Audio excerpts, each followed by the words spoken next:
Hey everyone, and welcome to the Deep Dive. Ever wish you could just download knowledge straight into your brain? Like a USB drive for your mind. Exactly.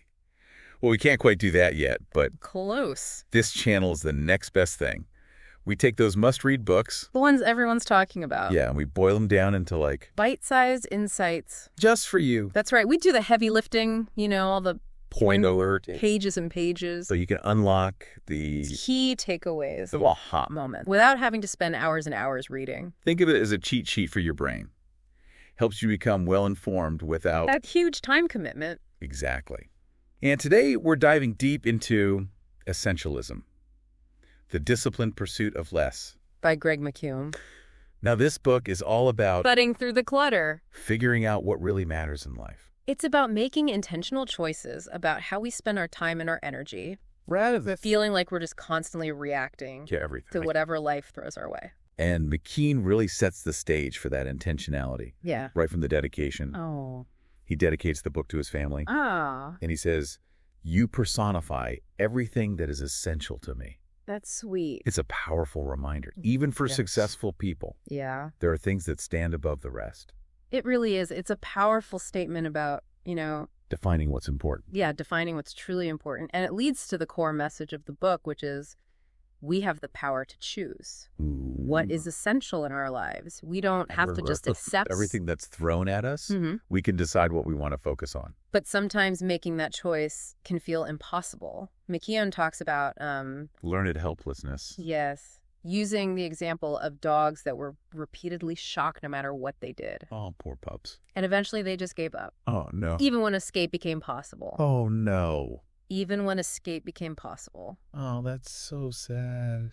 It's a bit of a dark example, but it highlights how easy it is to fall into this That's feeling right. powerless. Like we're stuck on autopilot. And have no control over our circumstances. Think about it. Have you ever felt like that? Like you're just constantly reacting to demands. All the time. Expectations with no time to focus on what you actually want. It's so easy to feel like those dogs, just overwhelmed and giving in to the chaos. Yeah. But McKeown offers us a different path. He contrasts The known who essentialist. forfeits that power of choice Letting life just happen to them. with the essential. Who actively makes choices to shape their own life. So how do we make that transition, from being a non-essentialist to, Just going through the motions. to being that discerning choice-making essentialist? Well, one of the first steps, I think, is recognizing that not everything It's equally important. That makes me think of Boxer from Animal Farm. Oh, yeah, I love that book. Remember how he is always working harder and harder, I will work harder. but never actually getting ahead? That's such a good example.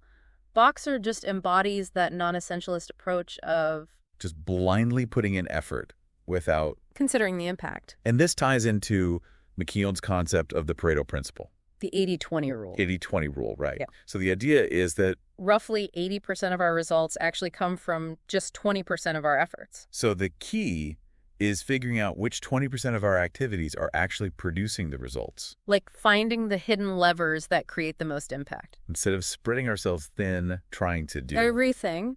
The essentialist focuses on identifying and maximizing that crucial 20%. Think about Warren Buffett. Oh, yeah, good example. He's not investing in hundreds of different companies. Yeah, He's carefully selecting for key investments. where he sees the most potential. It's not about doing, Success. it's about doing the right things, Mm. the things that actually matter. But a lot of people struggle with that, right? Like everyone wants to believe that they can Have it all. have it all. That's where McKeown gets really interesting. He directly challenges that notion of having it all Okay. with a chapter titled, "Which Problem Do I Want?" Oh, it's He argues that non-essentialists often end up making trade-offs by default, okay. usually to their detriment. Because they're trying to juggle too many things at once. He uses the example of Continental Light. Oh, the airline. Yeah, they tried to compete with budget carriers on price, but also maintain that same level of service as the full-fare airlines. So they were trying to be everything to everyone. A straddled strategy, he calls it. And it failed. Ultimately, yeah, because they were making all these implicit trade-offs that ended up harming the business. So they ended up with the worst of both worlds. It's a painful lesson. How does this translate to our personal lives, though? We're not all running airlines. Well, that's the beauty of the book. It applies to so many aspects of life. McKeown gives an example of a couple who chose not to join social clubs so that they could spend more time with their kids. Exactly. And it was a conscious trade-off that brought them more fulfillment in the long run. So it's about recognizing that we are always making trade-offs, whether we realize it or not. And the key is to be deliberate about those choices. And that brings us to another idea that McKeown explores. The perks of escape. Is he suggesting we all run off to a deserted island? No, not about literally escaping. It's about creating the space and time to focus on the essential. He gives the example of Frank O'Brien. Okay. His company has this policy of days of silence. What's where employees turn off their phones, their emails. To just think. Just to think and focus. Oh, wait, so they get paid to just think. Sign me up. Right. That's amazing. It's a powerful concept. McKeown himself talks about blocking off time for writing with absolutely no distractions. Reminds me of Isaac Newton. Oh, yeah. Made some of his greatest discoveries while he was isolated out in the countryside. It makes you wonder what we could all achieve if we just had a little more space to think. But disconnecting from technology is just one way to create that space. McKeown also talks about the power of play and how it connects to essentialism. The power of play. So we're not talking about ditching work to binge watch Netflix. No. He's talking about engaging in activities that allow us to tap into our curiosity, challenge our assumptions. So play, it's not the opposite of being an essentialist. It's actually a way to tap into what's truly essential to us. That's a great way to put it. It's about recognizing that play isn't a distraction from the essential, but it can actually be a driver of it. I like that. Allows us to explore what we truly enjoy, what sparks our creativity. Which are key for figuring out what we should prioritize. McKeown even mentions Stuart Brown. He believes that humans are literally built to play. We are. And that play is crucial for exploration and learning. Think about it. When we play, we often lose track of time. We're fully engaged. And we're open to new ideas. And that state of mind can be so valuable when we're trying to discern what's truly essential in our lives. So play is not a luxury. It's a necessity. It's a necessity and a powerful tool for becoming a more effective essentialist. Now, another critical aspect of essentialism is making tough decisions. Especially in a world that's constantly bombarding us with options. Yeah. I can see how that would be overwhelming. So how does McKeown help us navigate those tough calls? Well, he provides some really helpful frameworks. One of the most interesting is what he calls the 90% rule. The 90% rule? I've never heard of that. It's deceptively simple. When you're evaluating any option, whether it's a job offer, investment opportunity, for dinner, you rate it on a scale of 0 to 100. So 100 is a resounding yes. 0 is a hard. Yes. And if something doesn't score at least a 90... you automatically reject it. A 90. That seems pretty high. Want to miss out on, good opportunities by being so strict. That's a common concern. But McKeown argues that by setting the bar so high, we force ourselves to be truly discerning. Recognizing that... That's energy. Precious resources. It's about saying yes only to the things that truly excite us. So we're focusing on the truly exceptional opportunities. The vital few. And letting go of the trivial many. The ones that might be good, but... not great. Exactly. And by applying this rule consistently, we free up so much... mental space. Decision-making energy. For those truly essential pursuits. The things that score a 90 or above. I can already see how this would help with decision fatigue. But he doesn't just talk about saying yes to the right things. He also delves into... the art of saying no. Which can be so tricky. Yeah, because we're often conditioned to say yes out of a fear of disappointing others. But McKeown emphasizes that saying no gracefully is a crucial skill for essentialists. Remember, it's all about protecting our time and energy for what truly matters. So how do we get better at saying no without feeling like a jerk? Well, McKeown provides what he calls a no repertoire. A no repertoire? Yeah, a range of responses that are yet firm, allowing us to decline requests without feeling guilty or damaging relationships. Like what? Give me an example. What are some of these magical no phrases? Well, one technique he suggests is the awkward pause.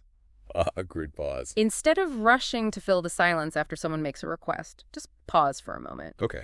This gives you time to think. It also subtly signals that you're not immediately saying yes. Brilliant. It takes the pressure off, that knee-jerk reaction to say yes before we've even had a chance to consider it. What other strategies does he suggest? Another one is what he calls the soft no. Soft no. Phrases like, I'm flattered, but I don't have the bandwidth right now, or that sounds like a great opportunity, but it doesn't align with my priorities at the moment. I love that. I'm adding those to my toolkit. What happens when we've already said yes to something and we later realize that it's not essential? He talks about uncommitting. Uncommitting, that's a tough one. Yeah, cutting your losses. Which can be a tough pill to swallow, but often necessary.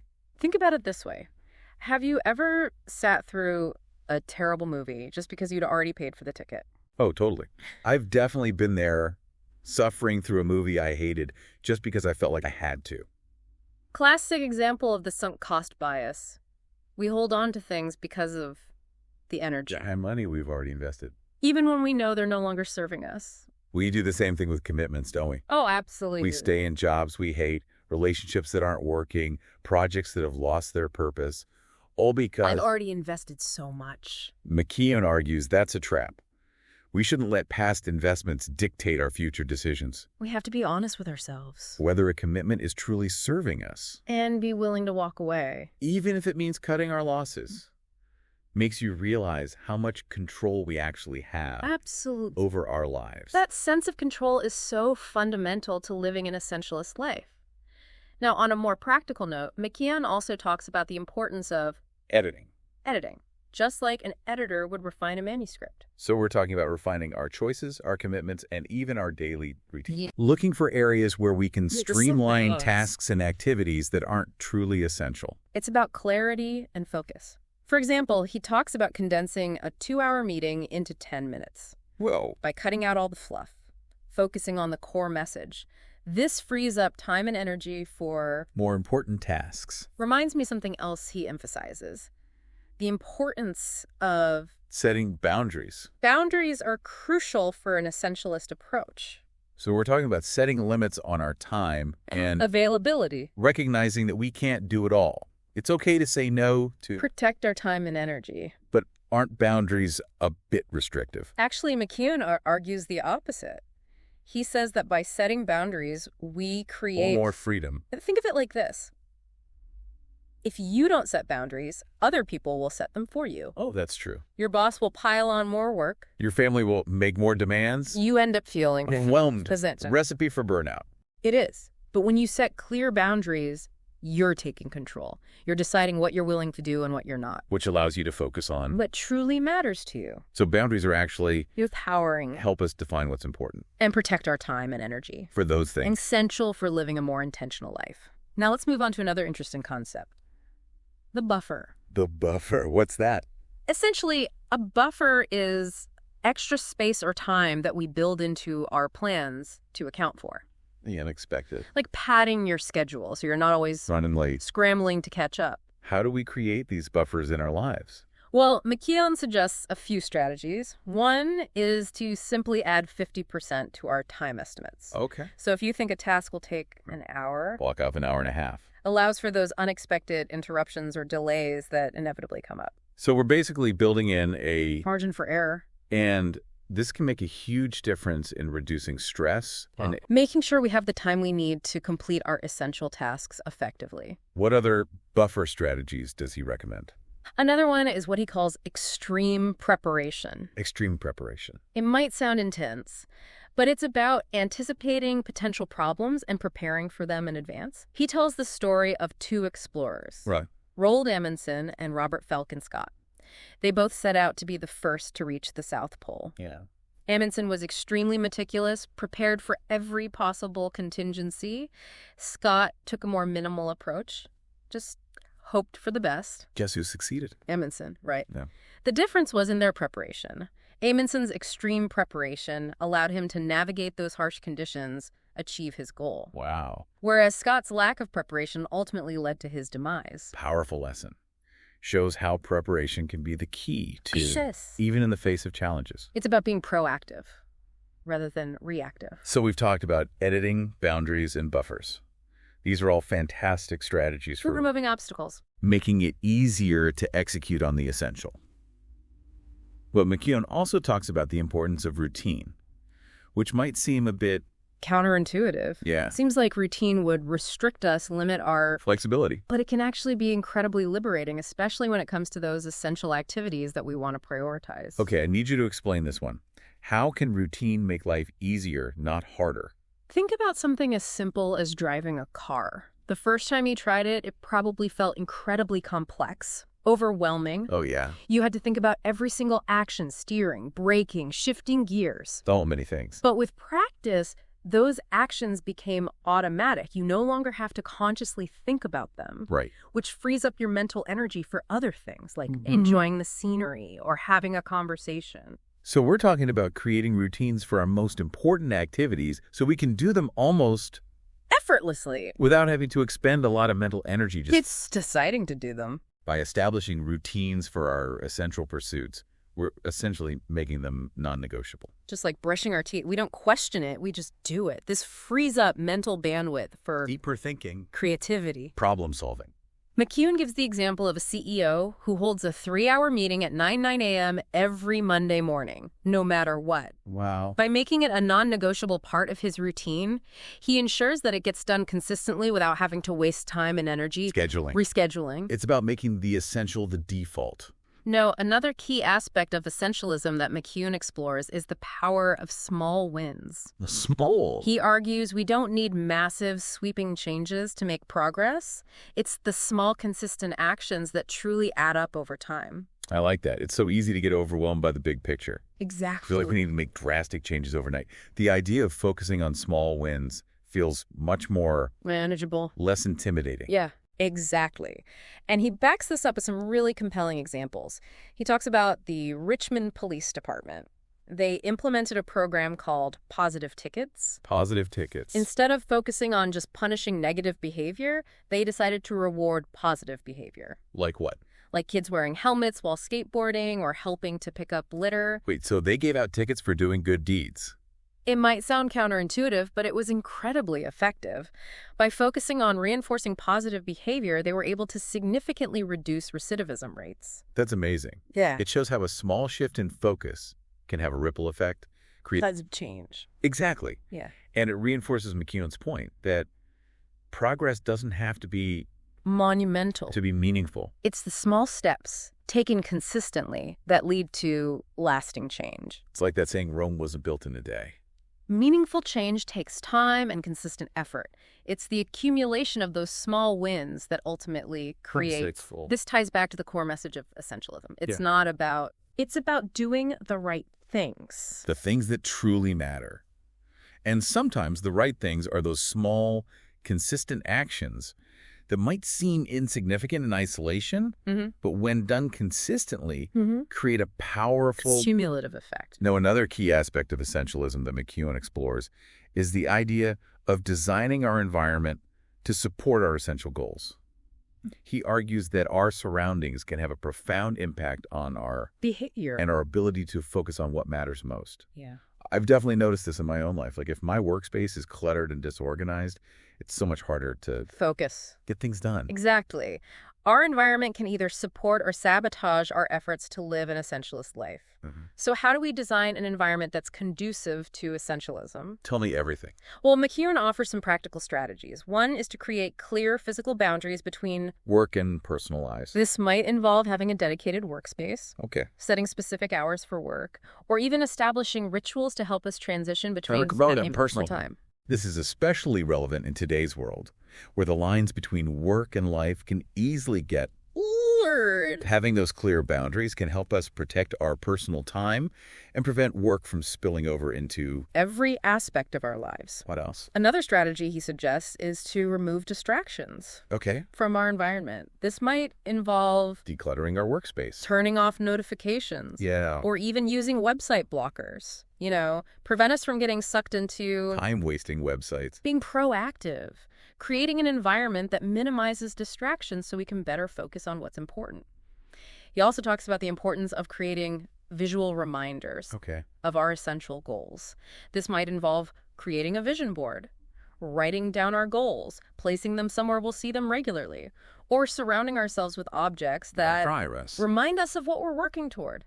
Love the idea of visual reminders. It's like having a constant nudge to stay focused on. What truly matters. McKeown also dives into the importance of, for essentialists. He argues that sleep is not a luxury. It's a necessity for both our physical and mental well-being. Right. And often we sacrifice sleep in the name of productivity. But McKeown makes a really compelling case for why prioritizing sleep is actually essential for achieving peak performance and making better decisions. He cites studies that show how sleep deprivation impairs our cognitive function, reduces our creativity, and even compromises our ethical decision-making. It makes you realize how crucial sleep is for every aspect of our lives. Creating a consistent sleep routine, just like we discussed earlier with other essential activities. This might involve going to bed and waking up at the same time each day, creating a relaxing bedtime ritual, or optimizing our sleep environment. Minimize distractions, promote restful sleep. Treating sleep as a non-negotiable priority. Not an afterthought. Right. Now, along with sleep, McKeown also emphasizes the importance of taking regular breaks for essentialists. He argues that breaks are not a sign of laziness. They're actually essential for recharging our batteries, boosting our creativity, and preventing burnout. So we're not talking about mindlessly scrolling through social media for hours on end. No. We're talking about taking intentional breaks that help us recharge and refocus. He suggests several types of breaks, each with their own benefits. For example, he talks about taking short breaks throughout the day. Okay. To just step away from our work, stretch our legs, clear our heads. Those micro breaks can make a big difference. Prevent mental fatigue. Maintain focus throughout the day. Also highlights the value of taking longer breaks, like vacations or sabbaticals. To fully disconnect and recharge. Those longer breaks allow us to gain a fresh perspective, come back to our work with renewed energy. Even spark new ideas. It's about giving ourselves permission to rest and recharge, knowing that it's not only good for our well-being, but also essential for our long-term productivity and creativity. Now, this leads us to another important topic. Remember how we talked about the power of earlier? McKeown dives even deeper into how we can integrate play into our lives, even as adults. I'm all for bringing more play into my life. Yeah. How do we do that in a way that aligns with the principles of essentialism? He emphasizes that play shouldn't feel like another item on our to-do list. It should be something we genuinely enjoy, look forward to. It's about rediscovering those activities that bring us joy, allow us to tap into our sense of wonder and curiosity. So we're talking about activities that make us lose track of, that make us feel alive. Energized, that help us connect with our inner child. Exactly. So it might be playing a musical instrument, engaging in a favorite hobby, spending time in nature, or simply having a good laugh with friends. I love that.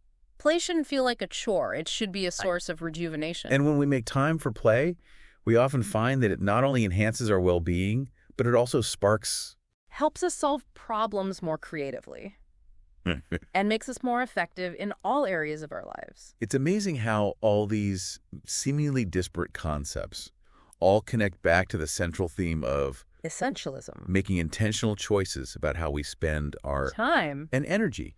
As we explore these different facets of essentialism, I think one of the most powerful takeaways is that it's not about deprivation. It's about retirement. It's about creating a life that is both meaningful and fulfilling. It's not about doing less for the sake of doing less. It's about doing the right things. The things that bring us purpose. Satisfaction. I love that. That's the beauty of essentialism. It's a journey, not a destination. It's about constantly evaluating our choices. Making adjustments. As needed. Creating a life that truly reflects our values and priorities. And now we've only just scratched the surface of what essentialism has to offer. We've covered a lot of ground in this deep dive, but there's so much more to explore in the book itself. That's right. Before we wrap up, we'd love to hear your thoughts. What are your key takeaways? What resonated with you the most? What are you excited to implement in your own life? Share your insights in the comments below. And if you're enjoying this journey into essentialism with us, be sure to like this video and subscribe to our channel for more deep dives into thought-provoking books. We're here to help you unlock the knowledge and insights that will empower you to live your best life. We'll be back soon with part 2 to continue our exploration of essentialism. We'll discuss even more practical strategies for becoming more intentional and effective in all areas of our lives. See you then. Welcome back. We're diving back into essentialism, ready to explore more. Absolutely. We were just talking about the power of routines and how McKeown views them as a key ingredient for making those essential activities. Almost automatic. Yeah. So how can routine make life easier, not harder? It seems counterintuitive, right? Yeah, especially when we're talking about essentialism, which is all about, eliminating things. making tough choices. But think about it this way. Have you ever noticed how the things we do without thinking, like Brushing our teeth, or driving a car, don't really feel like a burden. they're just part of our routine and we do them? Almost effortlessly. Exactly. And that's the power of routine.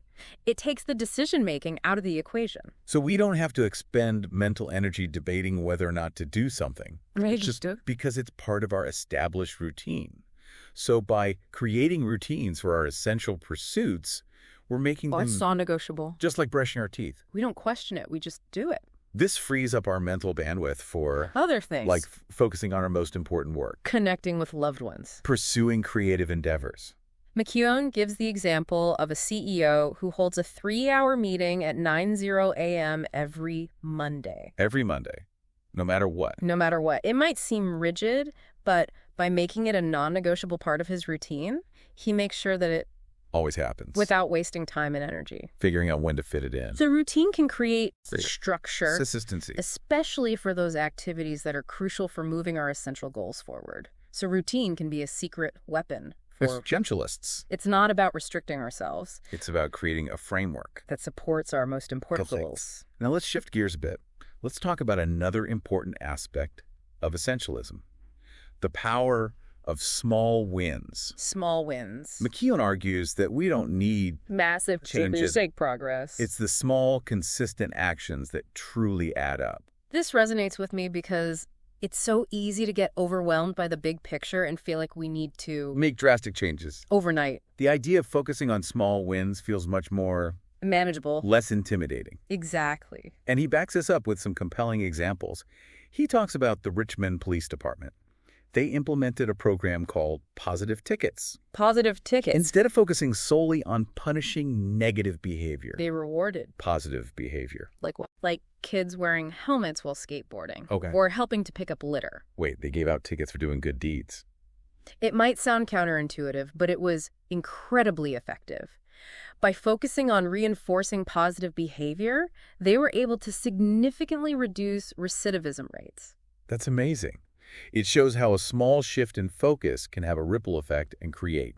Positive change. And it reinforces McKeown's point that progress doesn't have to be Monumental. to be meaningful. It's those small steps taken consistently. That lead to lasting change. Like the saying, Rome wasn't built in a day. Meaningful change takes time and consistent effort. It's the accumulation of those small wins that ultimately creates the big results.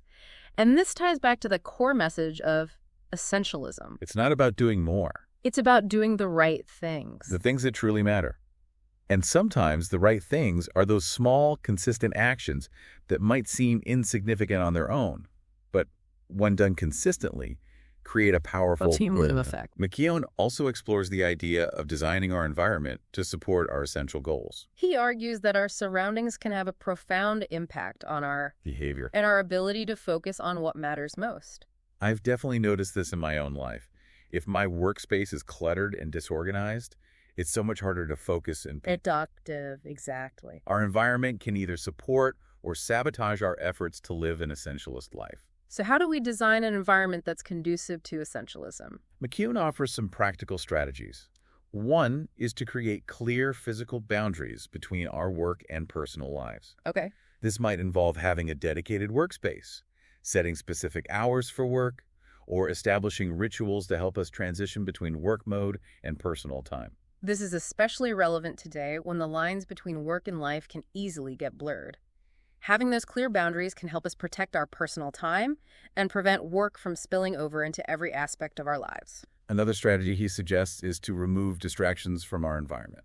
This might involve decluttering our workspace, turning off notifications on our phones, or using website blockers to prevent us from getting sucked into time-wasting websites. It's about being proactive. And creating an environment that minimizes distractions. So we can better focus on what's important. He also talks about the importance of creating visual reminders of our essential goals. Okay. This might involve creating a vision board, writing down our goals and placing them somewhere we'll see them regularly, or surrounding ourselves with objects that inspire us and remind us of what we're working towards. I love that idea. It's like having a constant nudge to stay focused on what truly matters. Now, McKeown also dives into the importance of sleep for essentialists. He argues that sleep is not a luxury. It's a necessity for both our physical and mental well-being. We often sacrifice sleep in the name of productivity.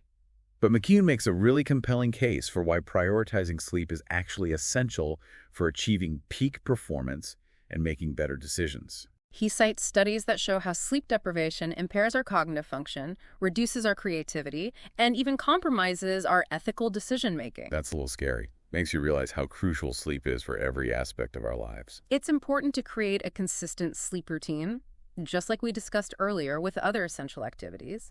This might involve going to bed and waking up at the same time each day, creating a relaxing bedtime ritual, or optimizing our sleep environment to minimize distractions and promote restful sleep. It's about treating sleep as a non-negotiable priority, not an afterthought. Along with sleep, McKeown also emphasizes the importance of taking regular breaks for essentialists. He argues that breaks are not a sign of laziness. They're essential for recharging our batteries, boosting our creativity, and preventing burnout. So we're not talking about mindlessly scrolling through social media. No. We're talking about taking intentional breaks that help us recharge, refocus. He suggests several types of breaks, each with its own benefits. For example, he talks about the importance of taking short breaks throughout the day to just step away from our work, stretch our legs, and clear our heads. Those micro breaks can make a big difference in preventing mental fatigue and maintaining focus. He also highlights the value of taking longer breaks, like vacations or sabbaticals, to fully disconnect from work and recharge our batteries. Those longer breaks allow us to come back to our work with renewed energy and enthusiasm. And even spark new ideas. It's about giving ourselves permission to rest and recharge, knowing that it's not only good for our well-being, but also essential for our long-term productivity and creativity. This leads us to another important topic, play. Remember how we talked about the power of play earlier? McKeown dives deeper into how we can integrate play into our lives, even as adults. I'm all for bringing more play into my life. Yeah. But how do we do that in a way that aligns with essentialism? He emphasizes that play shouldn't feel like just another item on our to-do list. It should be something we genuinely enjoy and look forward to. It's about rediscovering those activities that bring us joy and allow us to tap into our sense of wonder and curiosity. So we're talking about activities that make us lose track of time, that make us feel energized, alive. And help us connect with our inner child. It might be playing a musical instrument, engaging in a favorite hobby, spending time in nature, or simply having a good laugh with friends. Play shouldn't feel like a chore. It should be a source of rejuvenation. And when we make time for play, we often find that it not only enhances our well-being, but it also sparks new ideas, helps us solve problems more creatively, and makes us more effective in all areas of our lives. It's amazing how these seemingly disparate concepts all connect back to the central theme of essentialism, making intentional choices about how we spend our time and energy. And as we explore these different facets of essentialism, I think one of the most powerful takeaways is that it's not about deprivation. It's about creating a life that is both meaningful, and it's not about doing less for the sake of doing less. It's about doing the right things, the things that bring us joy, purpose, and satisfaction. It's a journey, not a destination. It's about constantly evaluating our choices, making adjustments as needed, and creating a life that truly reflects our values and priorities. Before we wrap up this part, we'd love to hear your thoughts. What are your key takeaways from what we've discussed so far? What resonated with you the most? What are you excited to implement in your own life? Share your insights in the comments below. And if you're enjoying this journey into essentialism with us, be sure to like this video and subscribe to our channel for more deep dives into thought-provoking books. We're here to help you unlock the knowledge and insights that will empower you to live your best life. We'll be back soon with part 3 to continue our exploration of essentialism and discuss even more practical strategies for becoming more intentional and effective in all areas of our lives. See you then. Welcome back to the Deep Dive. We've been talking about Greg McKeown's Essentialism, a book that really challenges us to rethink how we approach our lives. And focus on what truly matters. Making intentional choices, cutting through the clutter, designing a life that aligns with our values. And priorities. We've talked about everything from the power of choice and discernment to the importance of play, routines, and setting boundaries. In this final part, I'm excited to explore some of McKeown's strategies for actually putting these principles into action. It's one thing to understand the concepts, but it's another thing entirely to actually implement them in our daily lives. Yeah. So let's dive into some practical tips for becoming more essentialist. McKeown talks about the importance of starting small. It's so easy to get overwhelmed by the thought of, making sweeping changes all at once. But he suggests picking just one small area to focus on. And for there. He uses the analogy of a closet. Oh, I like this one. If you're trying to declutter your entire closet, it can feel really daunting. But if you start with just one drawer, maybe your sock drawer, it feels much more manageable. And once you've tackled that drawer, you can move on to the next one, and so on. It's about building momentum. Creating a sense of accomplishment. That motivates you to keep going. And when it comes to essentialism, those small wins can be anything from decluttering your physical space to saying no to one non-essential commitment. It's about identifying those small actions that can have a big impact and that will create a ripple effect in other areas of our lives. Now, another key strategy McKeown emphasizes is the importance of clarity. It's about being crystal clear about our values. Goals, priorities. Because if we're not clear about what we want, it's easy to get pulled in a million different directions. It's like having a compass that guides our decisions. Helps us stay on course. Even when we're faced with distractions or competing demands, and McKeown suggests several tools for gaining clarity. Okay, like what? Like creating a personal mission statement, right. Defining our core values, or simply taking the time to reflect on what truly matters to us. He even talks about creating a reverse bucket list. Oh, interesting. Which is basically a list of things that we don't want to do. Okay. This can help us identify activities or commitments that are draining our time and energy and that we can eliminate to create more space for what truly matters. It's a powerful exercise for getting clear about our non-negotiables and for setting boundaries that protect our time and energy. Another strategy McKeown recommends is what he calls playing to our strengths. Playing to our strengths. I like that. It's about identifying our unique talents and abilities. And then focusing on activities that allow us to utilize those strengths. Think about it. When we're engaged in activities that align with our strengths, we're more likely to experience flow, feel energized, produce our best work. It's about aligning our actions with our natural talents and passions. McKeown suggests several techniques for identifying our strengths. Like what? Like reflecting on past experiences where we felt energized and engaged, seeking feedback from others. Or simply experimenting with different activities to see what feels most fulfilling. It's about being curious and exploring different possibilities to discover what truly lights us up. As we wrap up our exploration of essentialism, I think it's important to emphasize that it's an ongoing process. It's not something we achieve overnight. It's a journey of continuous refinement and adjustment. Being mindful of our choices, evaluating our commitments, and making adjustments as needed to ensure that our lives are aligned with what truly matters to us. It's about remembering that essentialism is not about deprivation. It's about creating a life that is both meaningful and fulfilling. It's about making intentional choices that empower us to live our best lives, focused on what truly matters.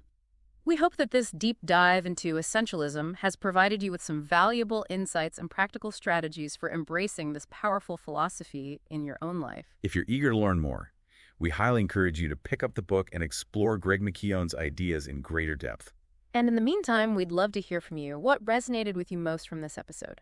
What are you excited to implement in your own life?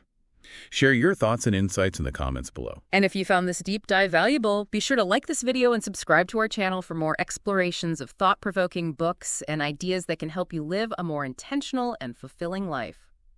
Thanks for joining us on this journey into essentialism. Until next time, keep exploring, keep learning, and keep striving to live your most essential life. See you on the next deep dive.